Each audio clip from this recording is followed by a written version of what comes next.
Willfulness requires that the taxpayer violate a known legal duty. So it's a question of his good faith belief.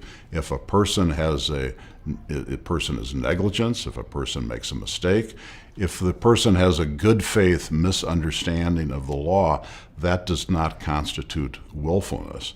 There's a very famous case called the Cheeks case, Cheeks versus United States, where the court ruled that the standard in a federal criminal tax case is one of subjective reasonableness. In that case, it was a tax protester who believed, he testified, that he did not have to file tax returns. The district court, in front of the jury, said that it was an objective standard. Would a reasonable person believe he didn't have to pay taxes?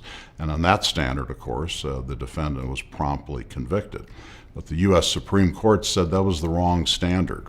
It's not a test of objective reasonableness, it's a test of subjective reasonableness. So it's a question of whether this defendant honestly believed that he didn't have to pay taxes.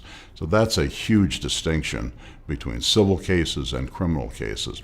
So if a person has a good faith belief that he's not violating the law in a tax case, then that person is not acting willfully and thus is not acting with criminal intent and is not guilty of a tax case.